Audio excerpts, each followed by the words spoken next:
Double Wing at sa inyong mga tagapanood. I'm Sir Joel pala, sorry. Opo, opo. Magandang umaga, Secretary. Ano pinakahuling development po natin doon po sa ating siyam na tripulanteng Pilipinong hawak po ng Houthi po ngayon?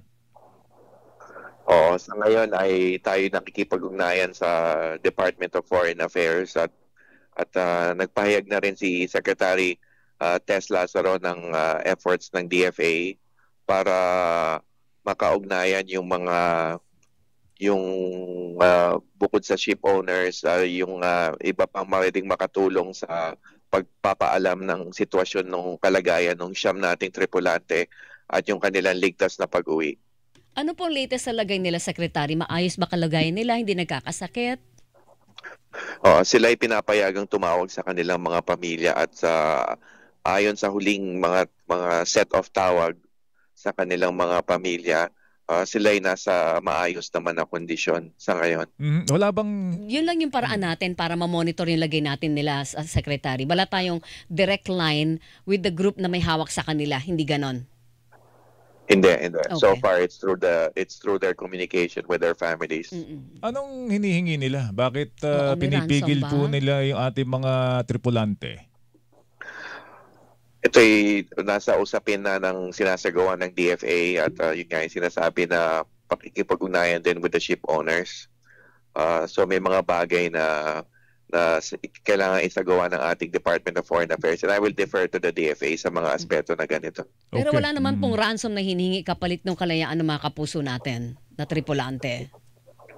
Wala tayong alam na gano'n. At again, I will have to to the DFA on this matter. Okay, 21 lahat po yung crew, 8 po yung nakauwi na. Siyam yung hawak po nitong Houthi. Ilan yung sinasabi nating namatay, Secretary? Nawawala pa. Nawawala pa. Merong tatlo na ayon sa ulat ay naiwan dun sa barko na lumubog. Ito yung ulat nung 8 survivors yung na-rescue at nakauwi na. Pero wala tayong bodies, wala tayong katawan o labi nila.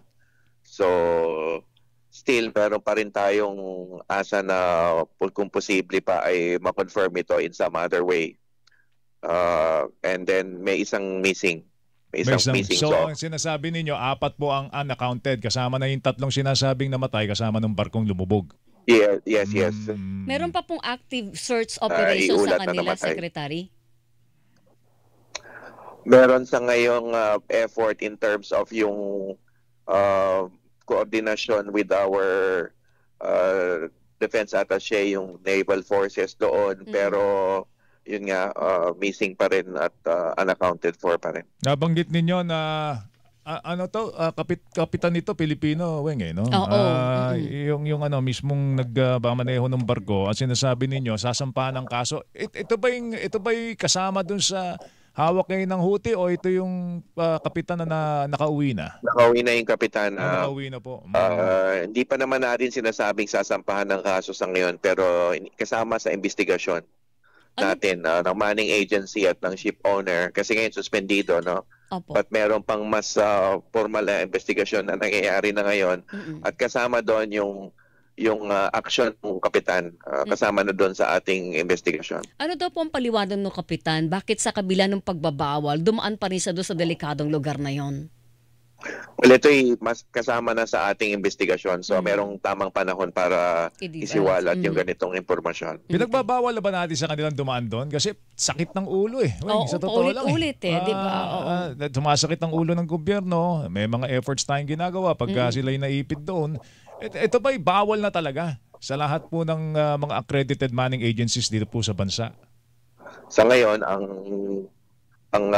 utos natin sa mga ship owners na hangga't maaari ay iwasan yung Red Sea kapag may dalang Pilipinong tripulante. At karamihan naman ng barko ay nag-divert na mga 60 up to 70%. Kaya lang, meron pa rin talagang nagpupumilit. At dito ang solusyon natin sa nagpupumilit ay yung right to refuse sailing. Kaya meron na tayong mga kaparaanan na pinadali na natin sa mga tripulante kung paano nila magagamit yung kanilang right to refuse sailing. Pero yun nga, sinusuri pa rin natin yung sitwasyon na kung ano pa ang mas maigting na action na isasagawa natin. Kasi dito sa kaso ng Eternity Sea, 3 beses dumaan sa Red Sea eh. Naku. Sa isang biyahe na yon, lumagari ng 3 beses sa Red Sea. Kaya hindi ba nadala doon sa unang 2 beses o kahit doon sa unang beses pa lang? Sa lahat po ng biyahe na yon, sakay yung mga Pilipino na yan. Yes. Yung kapitan kasama yung 20 seafarers. Kasi may requirement tayo na kada daan sa Red Sea may report, merong Opo. evaluation assessment, merong military escort. Lahat yun hindi natupad doon sa ating pinag-utos. Kaya siguro Kaya kasama yan sa investigasyon. Kaya nawili, Secretary, dahil Nakalusod doon sa dalawa sa eh. unang dalawa. Di Oo. ba? Nakalusod sila. Walang nangyari sa kanila. Yun na nga, yun ang kasama sa investigasyon dito at yun ang konteksto rin ng pagsabi ko na tayo nag-imbestiga rin dun sa action ng kapitan. In the meantime, ano ang tulong na pinapahatid po ng Sa ng pamilya. DMW sa pamilya nitong mga crew na hawak po ng Houthi ngayon? Ang pangunahing pinag-utos ng Pangulo sa DMW ay yung pangangalaga ng mga tripulante ng ating mga pamilya ng mga tripulante. Kaya since day one ay kadaupalad na natin yung mga pamilya. I've conducted personal home visits myself.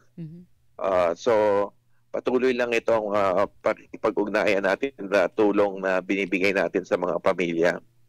Okay, sige. Secretary, salamat sa oras po ninyo. Magandang umaga po sa inyo. Sir, thank you. Maraming Good morning. salamat, Ms. Weng, Sir Joel, sa inyong tagapakinig, tagapanood. Good Thank you morning po. po. Secretary Hans Leo Cacdac, Department of Migrant Workers, mga Nakatatlo kapuso. na palang biyahe. Saksi sa double